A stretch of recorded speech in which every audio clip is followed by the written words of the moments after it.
He watched her sleep for hours before she ever knew he was there. Tonight, we trace the first crimes of America's most terrifying predator, the East Area Rapist. By the end, you'll see the single overlooked detail that delayed his capture by 40 years. Sacramento County, California, June 18, 1976. The night air was warm, scented with jasmine and freshly cut lawns. In the suburb of Rancho Cordova, a 23-year-old woman lay asleep in her bedroom. Her husband was away. The windows were cracked open to let in the cool breeze. She had no idea that across the street, hidden in the shadow of a parked car, a man in a dark ski mask had been watching her house for over an hour. He knew the layout of her home. He knew her husband's schedule. He had been inside before, when no one was looking, unlocking a side window, memorizing the floor plan, studying her photographs. At approximately 4 a.m., he climbed through that window. He moved without sound. He stood at the foot of her bed and shined a flashlight directly into her eyes. In his other hand, a knife. And in a voice that witnesses would later describe as a forced, clenched-teeth whisper, he said the words that would soon haunt an entire region of California. "Make one move and you'll be silent forever." This is the story of the original Night Stalker. But before he earned that name, before he murdered, before he became the Golden State Killer, he was something else. Something the press would call the East Area Rapist.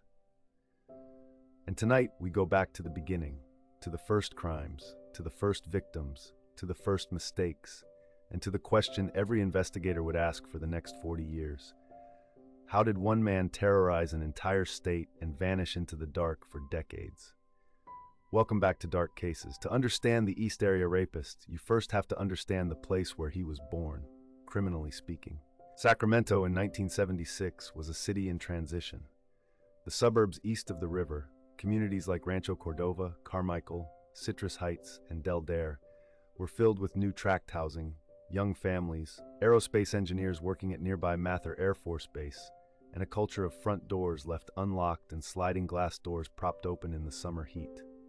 People knew their neighbors. Children rode bikes until the streetlights came on.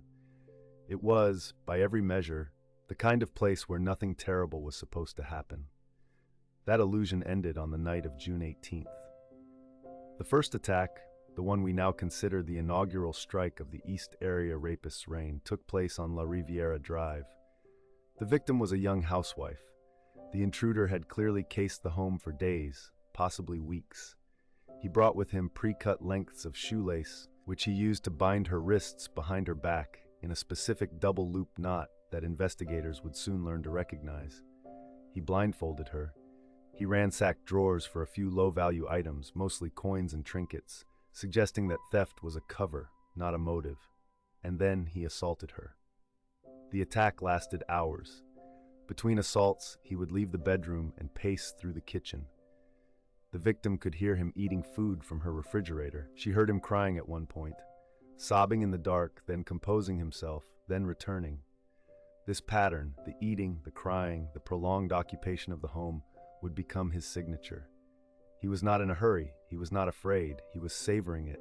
When he finally left, he warned her not to move, not to call police, not even to breathe loudly, for at least 10 minutes.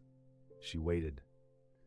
When she finally crawled to a phone, the Sacramento County Sheriff's Department had no framework for what they were about to investigate. They assumed it was a one-time crime, a burglar who escalated, a drifter. They were catastrophically wrong. 3 weeks later, July 17, 1976, he struck again. Same suburb, same method. A blitz entry through an unlocked window, a flashlight to the eyes, the clenched teeth whisper, the pre-cut ligatures, the hours of terror. Then another attack in August, then September, then October. By the end of 1976, Sacramento County had recorded 6 attacks fitting the pattern. By the spring of 1977, that number had doubled. By the summer, it had doubled again. Detectives began to realize they were not dealing with a copycat, a drifter, or a string of unrelated burglars. They were dealing with a single, methodical, geographically obsessed predator. And he was getting bolder. Let's talk about his method, because the East Area Rapist was not a man who acted on impulse. He was, in the clinical language of behavioral analysts, a process-focused offender. He prepared, he researched, he stalked.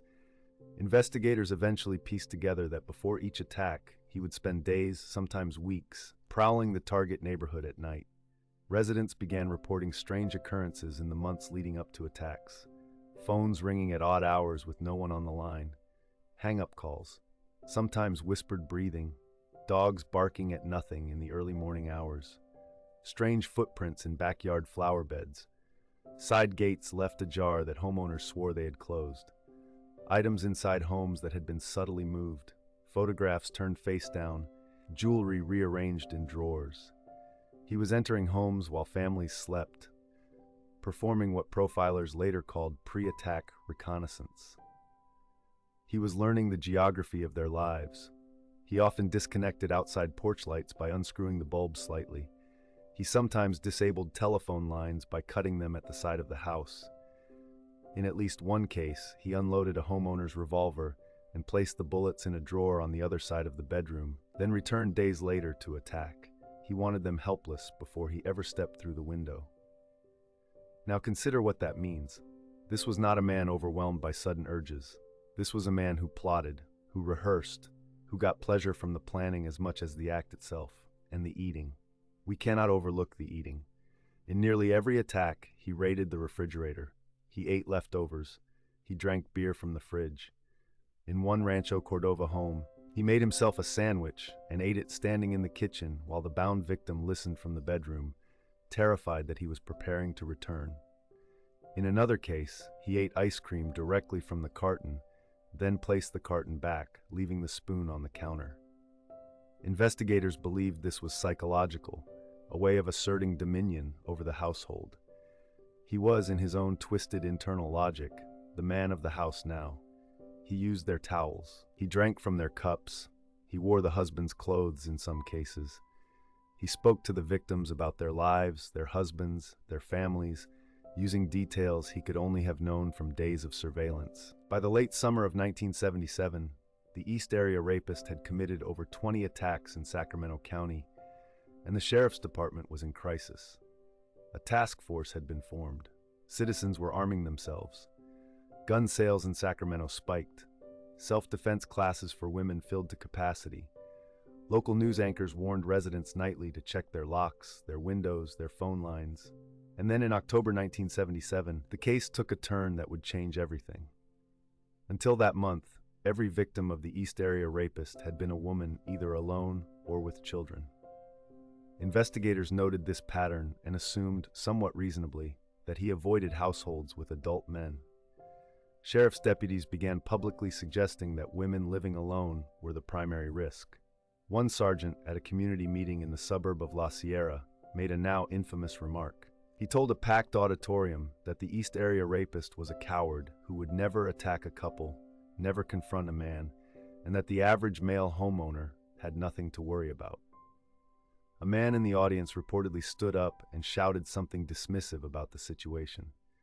Within weeks, that very neighborhood would suffer one of the most brutal attacks in the entire series, and the East Area Rapist would specifically target couples. Many investigators later believed he had been at that meeting, listening, taking notes, selecting his response. On the night of October 21, 1977, he entered a home in the suburb of Foothill Farms. This time, both the husband and the wife were home, asleep. He woke them with the flashlight in the eyes, the clenched teeth whisper. He forced the husband face down on the floor, bound his wrists and ankles with shoelaces. Then he placed dishes on the man's back, stacked one on top of the other, and warned him that if he heard those dishes clatter, he would kill the wife, then return and kill him. He led the bound wife into another room. For the next 3 hours, the husband lay on the floor in absolute silence, every muscle frozen, listening to his wife being assaulted, knowing that any movement might end both their lives. The dish stacking technique would become another grim signature. He used it in attack after attack. It was not just physical control, it was psychological cruelty. He was forcing husbands to participate in their own helplessness. He was breaking them as men. By the end of 1977, the East Area Rapist had attacked at least 30 victims in the Sacramento area. The community was in absolute terror. Vigilante groups formed, helicopters patrolled the suburbs at night. And yet, despite hundreds of officers assigned to the case, despite composite sketches in every newspaper, despite tip lines flooded with calls, he remained invisible. So what did we know about him physically? Witnesses, those few who got partial glimpses, described a white male between 5'9" and 6 feet tall, athletic build, narrow waist, muscular legs. He wore a ski mask, gloves, sometimes a hood. His exposed skin was light. His hair, in the brief moments anyone saw it, was blonde or light brown. He was almost certainly young, somewhere between 20 and 30 years old. He was physically fit. He could leap fences, sprint across yards, climb roofs. He left distinctive shoe prints, often a military-style tread, leading investigators to suspect a connection to a nearby military base. He spoke English with no detectable regional accent. His voice, when not disguised by the clenched teeth whisper, was described by one survivor as having a slight, almost soft quality, the voice of an educated man. He carried a specific kit, a flashlight, a handgun, usually a small caliber revolver, a knife, pre-cut shoelaces, sometimes a ski mask in his back pocket as a spare. He was prepared, he was professional, and he was patient. Forensic evidence in those early years was scant. This was the late 1970s. DNA analysis as we know it today did not exist. Investigators collected biological samples and stored them, almost on faith, in evidence freezers across multiple counties. They had no way to compare them to anything. They could match blood type. They determined he was a non-secretor blood type A, a relatively uncommon profile that helped exclude suspects but did not identify one. They had partial fingerprints, but no AFIS database to run them through at scale. They had shoe prints, tool marks from window pry attempts, fibers, hairs. They had everything, and they had nothing. Then in the spring of 1978, something remarkable happened. The attacks in Sacramento County slowed, and then they stopped. For a brief moment, investigators dared to hope he had been arrested for an unrelated crime, or moved away, or died. They were wrong again. He had simply moved. To the East Bay, to Contra Costa County, to Modesto, to Stockton, to San Jose. He was expanding his hunting ground. Between 1978 and 1979, the East Area Rapist committed dozens of attacks across Northern California. Same method, same signature, same clenched teeth whisper, same pre-cut shoelaces, same dishes stacked on husbands' backs, the same man, the same predator, now operating across hundreds of square miles. And then in October 1979, in the city of Goleta near Santa Barbara, something escalated. He attacked a couple in their home. But this time, the woman screamed. The man fought back. Both escaped, fleeing into the night, the husband on a stolen bicycle, the wife running barefoot. The East Area Rapist fled. He had been forced to abort. Investigators later believed this failure infuriated him. Because 2 months later, in December 1979, just blocks from that same neighborhood, a young couple, Dr. Robert Offerman and Deborah Manning, were found shot to death in their bed. They had been bound with the same pre-cut ligatures, the same modus operandi, but this time he had murdered them. The East Area Rapist had become a killer. From that moment forward, he would never go back. He would murder again and again across Southern California, in Ventura, in Irvine, in Dana Point. The press, unaware that he was the same offender, would give him a new name, the original Night Stalker. It would be decades before DNA analysis confirmed what some investigators had long suspected, that the East Area Rapist of Sacramento, the original Night Stalker of Southern California, and a string of unsolved burglaries known as the Visalia Ransacker were all the same man. One predator, one 40-year shadow, and we now know his name. Joseph James D'Angelo, a former police officer, a man who had worn the uniform in Exeter and Auburn, California, during the very years he was committing these crimes. A man who carried a badge by day and a flashlight by night. He was arrested in April 2018, at the age of 72, after investigators uploaded crime scene DNA to a genealogy database and traced his family tree. He pleaded guilty in 2020 to 13 murders and admitted to dozens of rapes. He is serving multiple life sentences without the possibility of parole. But the question that haunts every investigator who worked the early Sacramento cases is this. He was a police officer. He had access to police radios, to investigation updates, to the tactics being used against him. There were sightings, suspicions, even a complaint filed against him in the 1970s for stalking behavior. He was, in retrospect, hiding in plain sight, and the detail that delayed his capture by decades was almost laughably small.